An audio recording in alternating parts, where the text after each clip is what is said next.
Hi friends, Sunitha kitchen and గార్డెన్కి స్వాగతం అండి. ఫ్రెండ్స్, ఈరోజు అయితే నేను మీకు ఎంత టేస్టీగా రుచిగా ఉండే ఫిష్లో ఉండే జనాన్ని సింపుల్గా ఎలా ఫ్రై చేసుకోవాలో చెప్తానండి. దానికి కావాల్సిన పదార్థాలు, తయారు చేయ విధానం. ముందుగా పొయ్యి మీద మూకుడు పెట్టుకుని అందులో ఆయిల్ వేసి, ఆయిల్ వేడెక్కిన తర్వాత తరిగిన ఉల్లిపాయలు, పచ్చిమిర్చి వేయాలండి. ఫ్రెండ్స్, ఈ జన ఫ్రై చిన్నల నుంచి పెద్దల వరకు తినొచ్చండి. చాలా సింపుల్గా ప్రిపేర్ చేసుకోవచ్చు అనమాట. ఇప్పుడైతే ఫ్రైకి సరిపడంత పసుపును కూడా వేసుకొని కస్తూరి మెంతి, కరివేపాకు వేసి బాగా కలపాలండి. ముందుగా పసుపు, ఉప్పు వేసి లైట్గా ఉడికించిన జనాన్ని ఇలా ముక్కల కింద కట్ చేసుకోవాలండి. చిన్న అయితే కట్ చేయాల్సిన అవసరం లేదు, ఇవి కొంచెం పెద్దవి కనుక. ఇప్పుడైతే మనం ఫ్రైకి సరిపడిన అల్లం వెల్లుల్లి పేస్ట్ని వేసుకోవాలి. నేను 2 or 3 స్పూన్స్ వేస్తున్నానండి.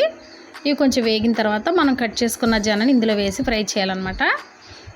ఫ్రెండ్స్, ఈ జనతో కర్రీ ప్రిపేర్ చేసుకోవచ్చు, ఫ్రై చేసుకోవచ్చు, ఆమ్లెట్ కూడా వేసుకోవచ్చు అండి. ఇప్పుడు మనం ముందుగా ఉడికించాం కనుక ఇవి లైట్గా కలుపుతూ ఉండాలండి, ఇరగకుండా. మూకుడుతో కూడా కలుపుతూ ఉండాలి ఫ్రెండ్స్, గరిటె ఎక్కువ వాడకుండా. ఇదైతే చాలా టేస్ట్గా ఉంటుందండి. సింపుల్గా కూడా ప్రిపేర్ చేసుకోవచ్చు అనమాట. ఇప్పుడు ఫ్రైకి సరిపడంత కారాన్ని, కొత్తిమీరను, కరివేపాకును, గరం మసాలాను వేసుకుంటే ఎంతో టేస్టీగా రుచిగా ఉండే జన ఫ్రై అయితే సింపుల్గా రెడీ అయిపోయింది ఫ్రెండ్స్, మీరు కూడా మీ ఇంట్లో ప్రిపేర్ చేసుకొని తినండి. ఎలా ఉందో చెప్పండి. ఈ వీడియో నచ్చితే, ఈ ఫ్రై నచ్చితే లైక్ చేయండి. నా ఛానల్ సబ్స్క్రైబ్ చేసుకోండి. మీ ఫ్రెండ్స్కి కూడా తప్పకుండా షేర్ చేయండి. మీరు కూడా ప్రిపేర్ చేసుకోండి. Thank you for watching.